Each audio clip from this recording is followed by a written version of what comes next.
Hola chicos de Logical, ¿cómo estás? Estamos en el capítulo 4 de la saga conocida como nomenclatura inorgánica.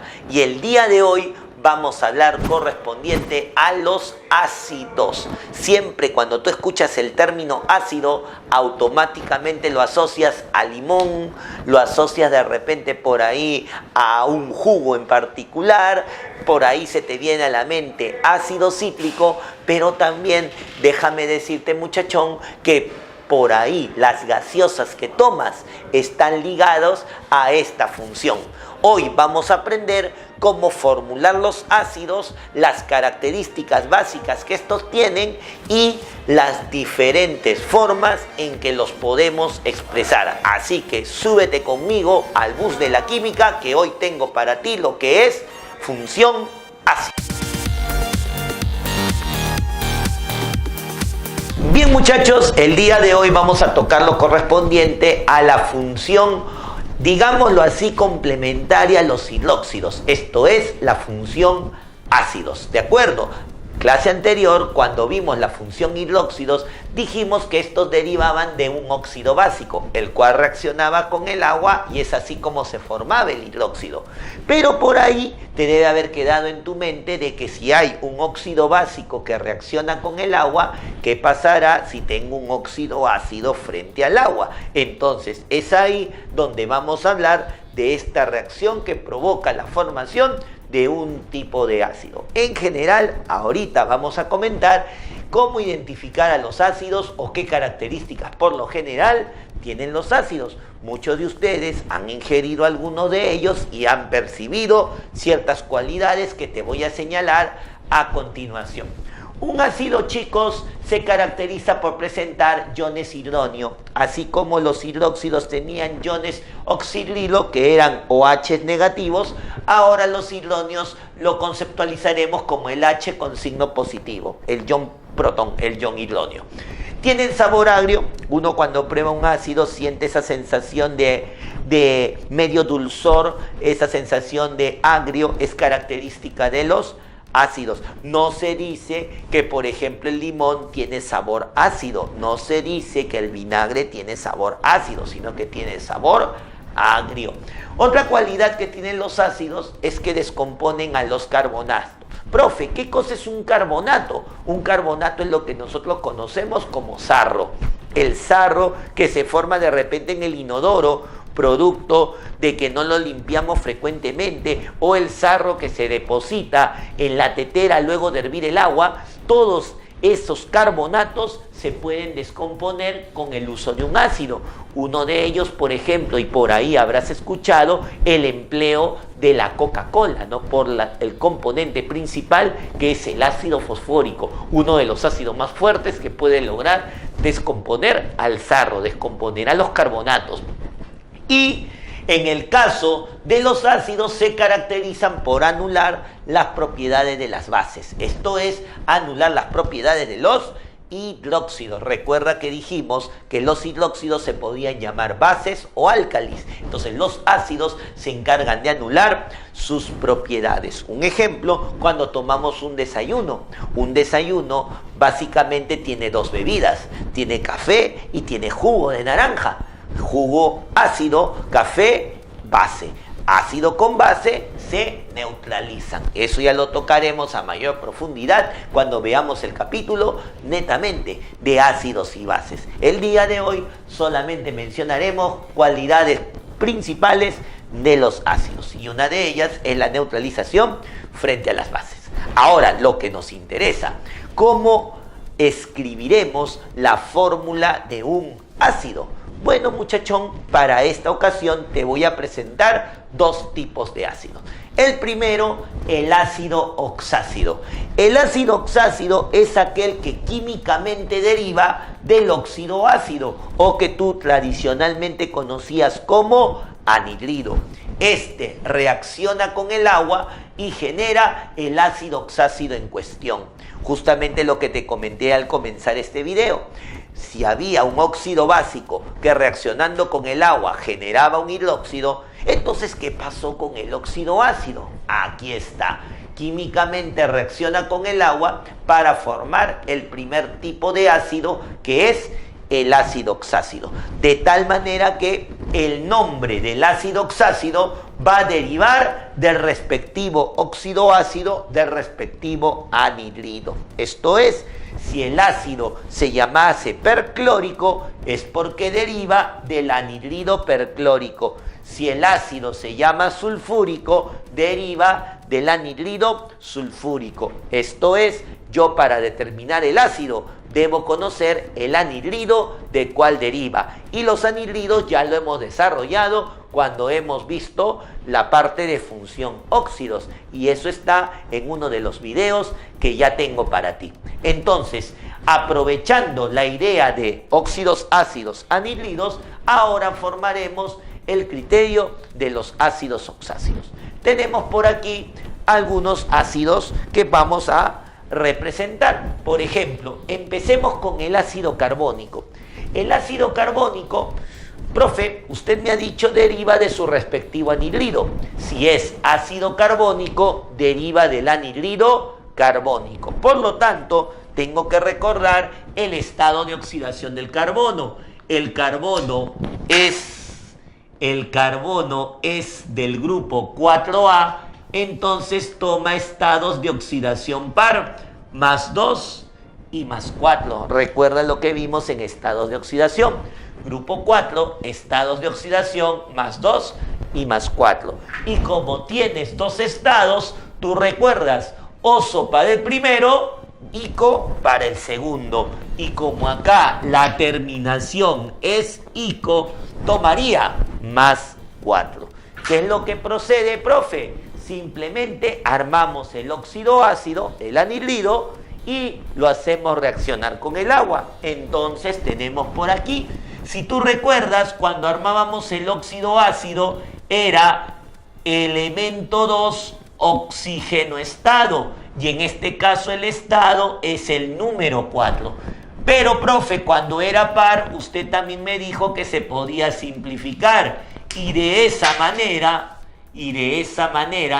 bueno, mira el poder de la química, y de esa manera tenemos generado el anhidrido carbónico. Fíjate, profe, primero hemos armado el anhidrido, hemos armado el óxido ácido, y luego a este óxido ácido lo hacemos reaccionar con el agua. A la hora de reaccionar con el agua, se obtiene el respectivo ácido oxácido, respetando el siguiente orden. Primero vas a colocar al hidrógeno, que observamos son 2, luego colocamos al elemento en cuestión, que es el carbono, y vemos que es solamente 1, y por último el oxígeno, que tenemos 2 del anhidrido y 1 del agua, tendríamos 3. Y este resultado final nos indica la fórmula del ácido carbónico. Él se llama ácido carbónico porque su anhidrido era anhidrido carbónico. Así de simple. El nombre del ácido deriva del anhidrido. Formo el anhidrido, lo hago reaccionar con el agua y tengo la obtención del ácido oxácido. Siguiente, ácido nitroso. Me recuerda el elemento nitrógeno. Entonces yo tendré por aquí que nitrógeno, si hacemos memoria cachimbo, es del grupo 5A. Y como es del grupo 5, un grupo impar, tendría estados +1, +3 y +5. De tal manera que cuando tengo 3 estados de oxidación, recuerda, hipooso para el primero, oso para el segundo, ico para el tercero. Hipooso para el primero, oso para el segundo, ico para el tercero. Y como acá dice oso, oso sería +3. Entonces, el ácido nitroso deriva de su anhidrido nitroso. Armamos el anhidrido nitroso. Elemento 2, oxígeno estado. Y en este caso el estado sería 3 para el nitrógeno. Ya tengo al anhidrido nitroso, tengo al óxido ácido. A este óxido ácido, ¿qué hacemos? Le agrego agua y lo mando a ordenar. ¿Cómo lo ordenamos, profe? Primero el hidrógeno, que veo que son 2, luego el nitrógeno, que también veo son 2, y al último el oxígeno, 3 del anhidrido y 1 del agua, tendría 4. Y lo que se te ha dicho en las sesiones anteriores, si todos son cantidades pares, lo puedo simplificar. Al simplificar me quedaría HNO2. Y este sería el resultado del ácido nitroso. Así de simple, así de fácil. Te recomiendo que hagas este método por el criterio que luego vamos a hablar de ciertos ácidos donde de repente otro tipo de reglitas ya no se pueden aplicar. Por eso te recomiendo el hecho de que si tú tienes un ácido oxácido, recuerdes el anhidrido que lo originaba.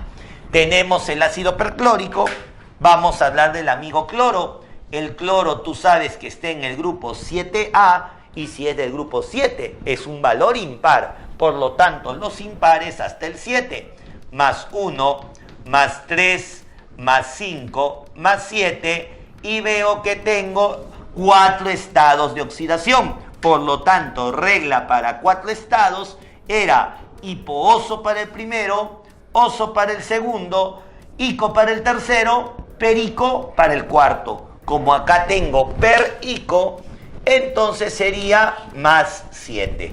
Y si tengo el ácido perclórico, requiero del anhidrido perclórico. Entonces armemos al anhidrido perclórico. Elemento 2, oxígeno estado. Y ese estado se coloca afuera del oxígeno, que en este caso sería 7. Como no se puede simplificar, a este anhidrido le agrego agua para formar el ácido correspondiente. A la hora de ordenar, recuerda primero el hidrógeno, que sería 2, luego el elemento que es el cloro, que también aparece como 2, pero el oxígeno, 7 del anhidrido y 1 del agua, eso me da 8. De tal manera que como los 3 son pares, simplificamos y tendríamos hidrógeno, cloro, oxígeno, 4. Y esa fórmula, el HClO4, representará al ácido perclórico. Entonces, como puedes apreciar, yo obtengo al ácido en base al anhidrido original.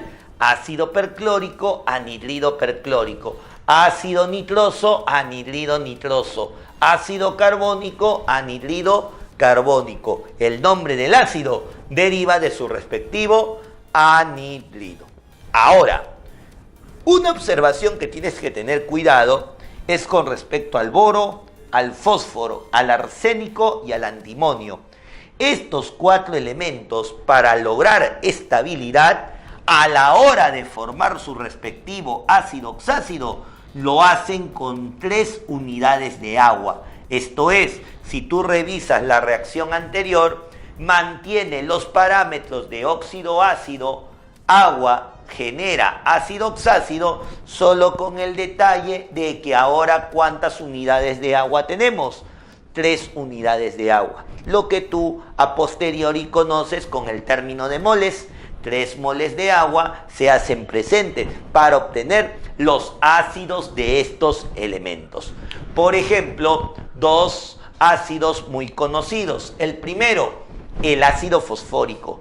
Un ácido que ya te comenté, está presente en esa bebida que tú de repente dices, ¡ah, qué fresco! ¡Ah, qué rico! Me encanta la Coca-Cola. Pero recuerda que con esa Coca-Cola limpian muchas veces el inodoro. Con esa Coca-Cola se ha visto que lavan los motores de los carros de bomberos para retirar la grasa que se ha quedado en ello. Eso es por el alto poder que tiene el ácido fosfórico. Entonces, en esta situación vamos a ver cómo formamos al ácido fosfórico. Para comenzar, fósforo, grupo 5A de la tabla periódica, al ser del grupo 5, grupo impar. Estados serían más 1, más 3, más 5. Regla para 3 estados que tendríamos hipooso, oso, ico. Al decir ico, el estado de oxidación a trabajar sería más 5. Ahora bien, profe, simplemente que digo, como tengo el ácido fosfórico, necesito al anhidrido fosfórico. Entonces armemos el anhidrido. Elemento 2, oxígeno, estado. Ya tengo al anhidrido fosfórico. A él le agrego agua, pero por tratarse del fósforo, las unidades de agua tienen que ser 3. Ese es el detalle. En el caso del fósforo, las unidades a trabajar para el agua serían 3. Ordenamos aplicando el criterio de propiedad distributiva. H, ¿cuántas H's tendría? 3 por 2, 6. Fósforos tendría solamente 2. Y oxígenos, ahí donde tienes que tener cuidado, 5 del anhidrido y 3 del agua por la propiedad distributiva harían que haya 8 oxígenos. Como todos son cantidades pares, simplificamos y tenemos la fórmula del ácido fosfórico, H3PO4. Entonces, ahí tienes uno de los componentes que presenta la Coca-Cola, el ácido fosfórico H3PO4.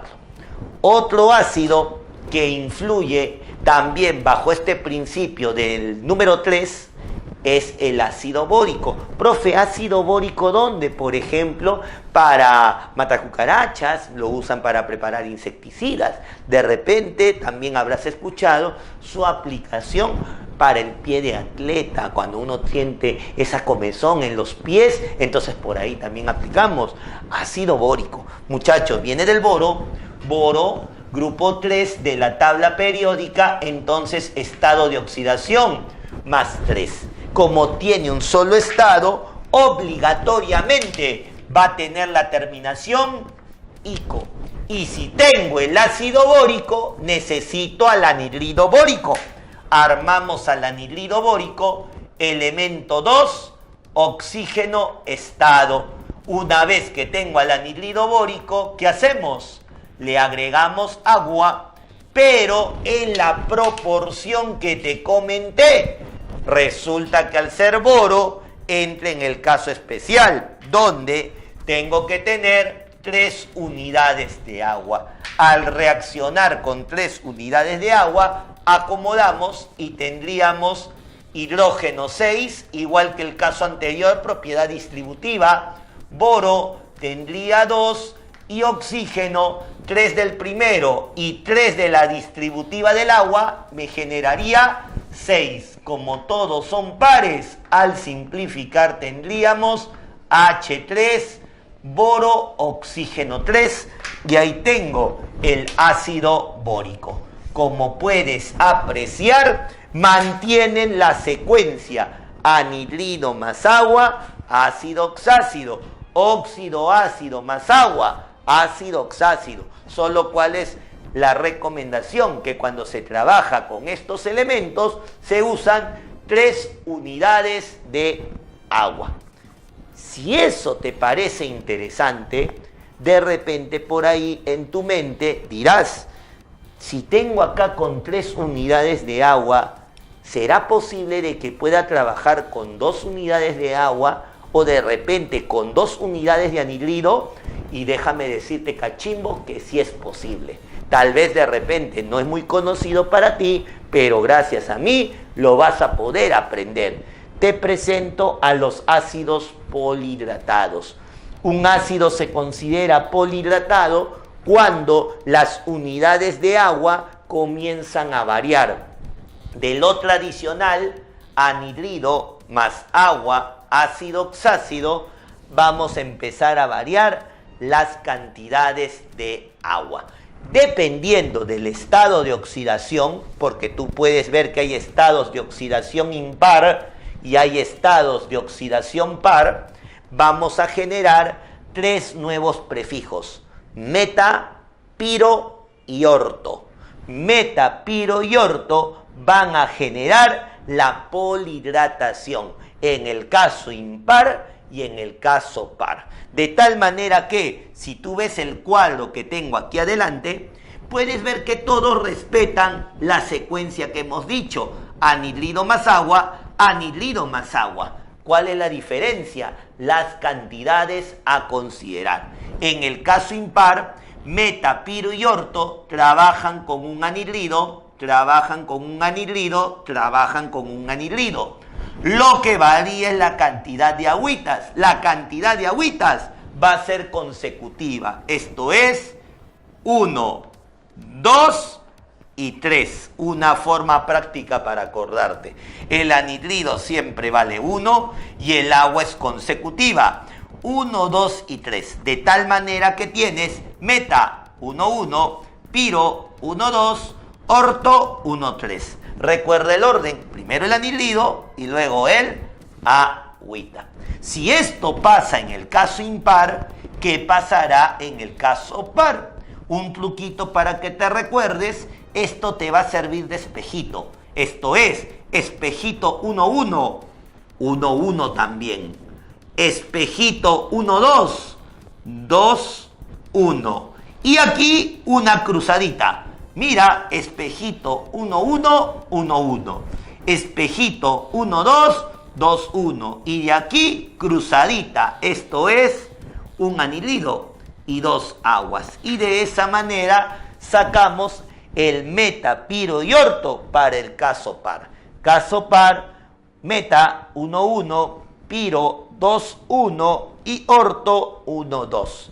Dependiendo de qué estado de oxidación tengas y qué prefijo necesites, vas a utilizar esta secuencia numérica, sea para el caso impar o sea para el caso par. Pero recuerda, primero siempre el anhidrido y luego el agua. Entonces veamos ejemplos donde ya no usaremos los nombres tradicionales, sino le antecederemos los prefijos meta, piro u orto. Bien muchachos, entonces vamos con los ejemplos de ácidos polihidratados.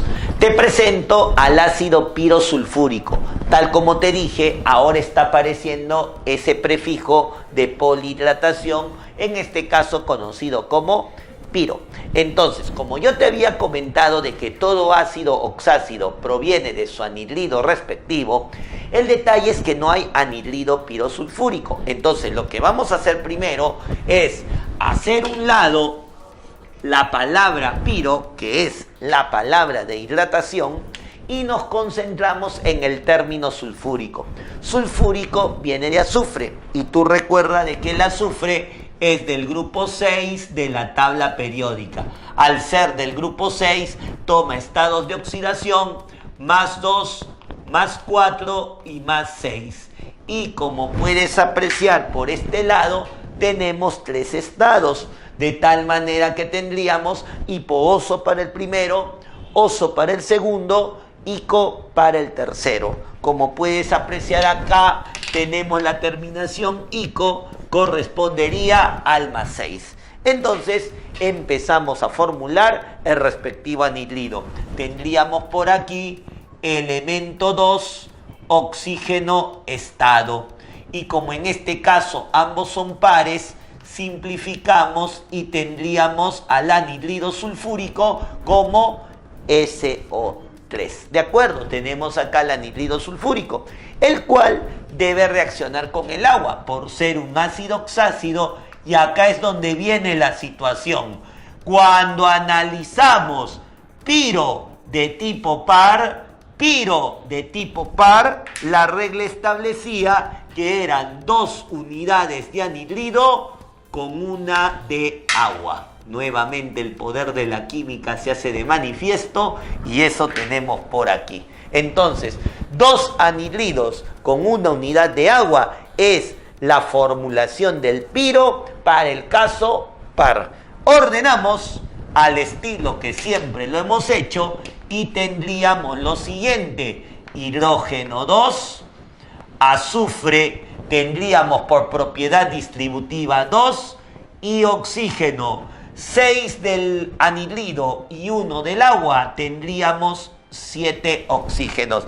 Y esa fórmula representaría al ácido pirosulfúrico.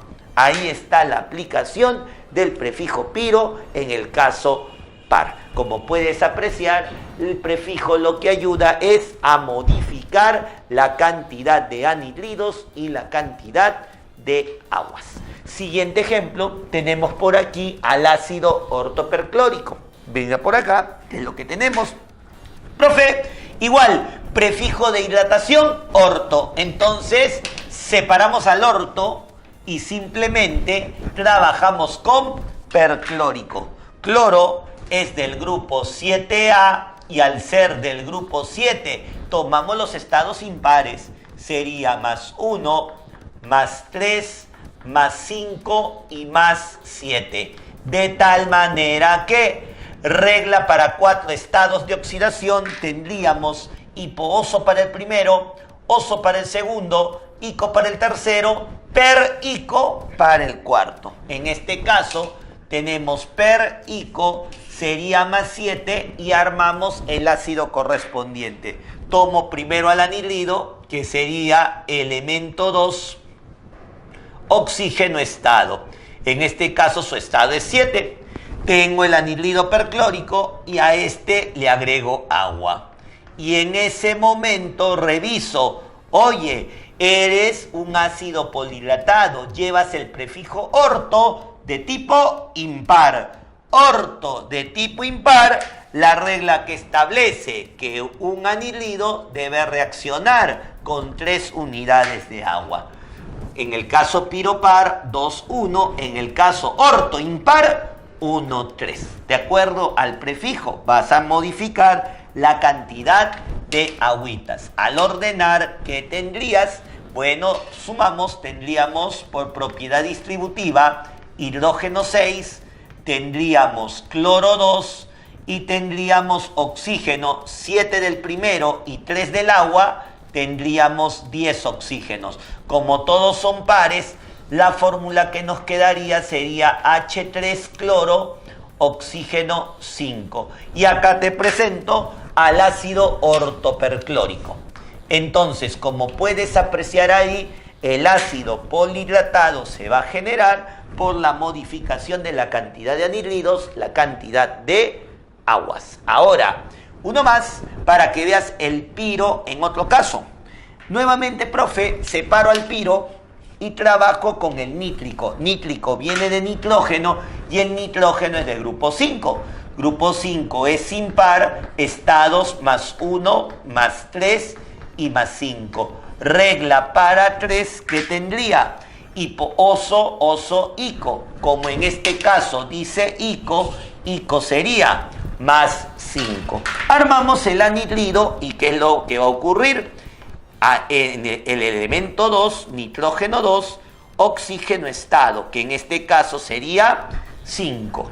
Tengo al anhidrido nítrico y a este le agrego agua, pero el criterio del piro impar dice que debes tomar un anhidrido con 2 unidades de agua. Piro de tipo impar, un anhidrido con 2 aguas. Arriba hicimos el piro par, acá tenemos el piro impar. Ordenamos y mira lo que va a salir. ¿Cuántas H vas a tener? H tendrás 4, nitrógeno tendrás 2, y si verificas los oxígenos, 5 del anhidrido y 2 del agua, esto nos dará 7 oxígenos. Imposible de simplificar, y acá tengo el ácido pironítrico. Entonces, como tú te das cuenta, estos ácidos ya salen de la forma tradicional, de la forma básica en el cual anhidrido más agua me daba ácido oxácido. Ahora no, dependiendo del prefijo, la cantidad de agua, la cantidad de anhidrido comienza a modificarse. Para cerrar esta parte de ácidos oxácidos, te presento a los poliácidos. Profe, ¿qué es un poliácido? Es aquel que se reconoce por un prefijo que indica la cantidad del elemento que debe aparecer en la fórmula, pero eso va a estar afectado solamente de multiplicar al anhidrido por un valor que genere a ese prefijo. Tomo al anhidrido y lo multiplico por un valor que genere a ese prefijo. ¿De acuerdo? Así sea la unidad. Si la unidad es necesario colocar aquí, así lo colocaremos. Es por eso que todo poliácido tiene el esquema, el anhidrido n veces más una unidad de agua, y eso genera al poliácido. Lo que se va a alterar es la cantidad del anhidrido. Ejemplo tradicional, el ácido dicrómico. El ácido dicrómico nos da a entender que debe aparecer en la fórmula 2 cromos. Este prefijo 2 lo dejamos de lado. El prefijo di me indica que al final deben aparecer 2 cromos. ¿Cómo? Ahora lo vamos a deducir. Razonamos para el cromo y tú tienes que recordar que el cromo era un elemento anfótero. Te dije en la clase anterior que el cromo, cuando se comportaba como metal, tomaba estados más 2 y más 3, y cuando se comportaba como no metal, más 3 y más 6. En este caso, como se trata de un ácido, recuerda que los ácidos se trabaja con no metales. Entonces, en esta situación, el cromo debe estar actuando con más 3 y con más 6. De tal manera que se va a cumplir oso para el primero, ico para el segundo. Oso para el primero, ico para el segundo. Como acá dice ico, tomaremos más 6 y seguimos la secuencia de siempre. Empezamos con el anhidrido y ahí es donde vamos a ajustar para que salga el prefijo di. Muy bien, armamos el anhidrido y que tendríamos elemento 2, oxígeno, estado. Profe, el estado es el 6 y como son pares se simplifica y tendría cromo, oxígeno 3. Ya tengo al anhidrido crómico. A él le agrego agua para formar el ácido y es en ese momento que, como dice dicrómico, son 2 cromos los que tienen que estar presentes. Entonces aquí multiplico por 2, de tal manera que ese 2 va a provocar que el cromo salga en 2 unidades. Repito, era cromo, oxígeno 3 más agua. Como yo quiero que sea dicrómico, esto es, que aparezcan 2 átomos de cromo, al anhidrido lo multiplico por 2. Operamos y mira lo que obtienes. Justamente se armó lo que tú necesitabas. Tendrías H2, cromo 2, oxígeno 6 del primero más 1 del agua, 7. Y ahí tienes el ácido dicrómico. Entonces, cuando se usa el prefijo del poliácido es para señalar por cuánto debes ajustar al anhidrido para que esa cantidad aparezca al final en el ácido. Si dice dicrómico, es que 2 cromos deben aparecer al final. Y con eso terminamos el comportamiento de los ácidos oxácidos.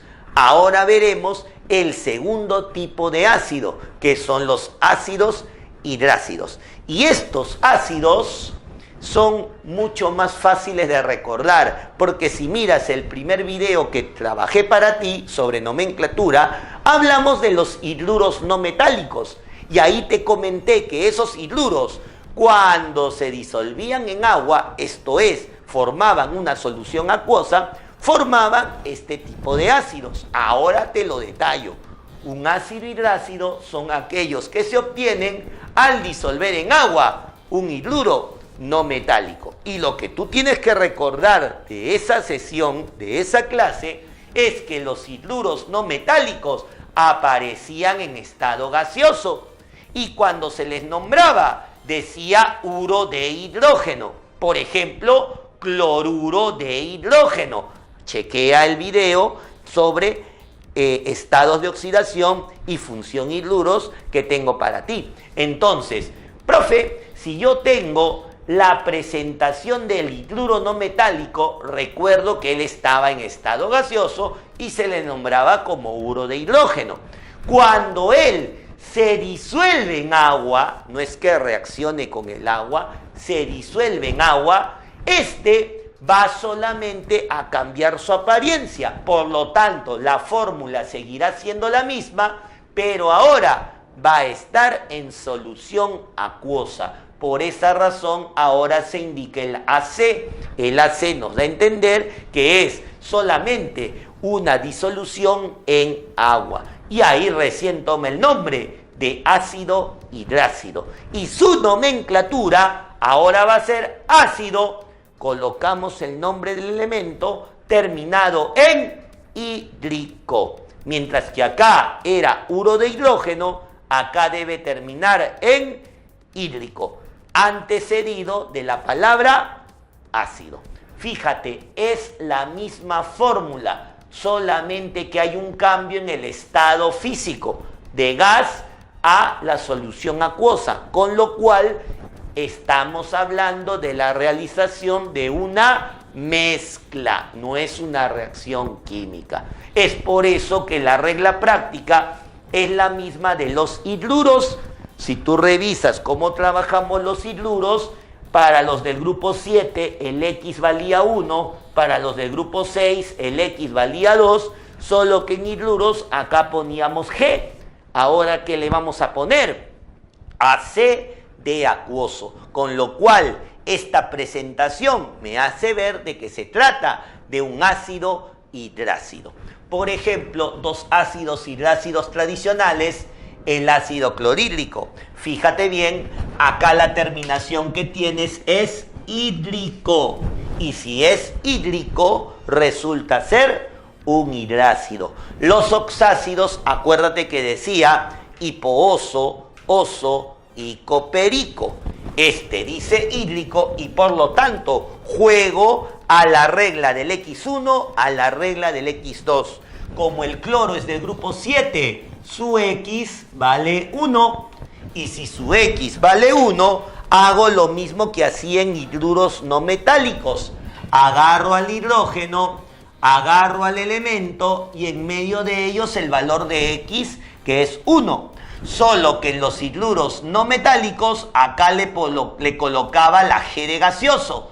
En esta situación le voy a colocar AC, que me representa que se encuentra en solución acuosa. Y eso nos habla de que esa sustancia se está presentando como ácido hidrácido. Por aquí tenemos también similar el ácido sulfídrico. Profe, a la terminación hídrico me hace notar que debo jugar al X1 y al X2. En este caso el azufre, por ser del grupo 6, su X vale 2. Y si su X vale 2, resuelvo como el hidruro no metálico. Hidrógeno, azufre y en medio de ellos el valor de 2. Solo que en vez de poner gaseoso, colocamos acuoso. No te olvides, se coloca acuoso porque se trata del ácido hidrácido. Si fuera gaseoso, sería hidruro no metálico. Y recordando, si fuera hidruro, esto se llamaría cloruro de hidrógeno y esto se llamaría sulfuro de hidrógeno, solo que en estado gaseoso.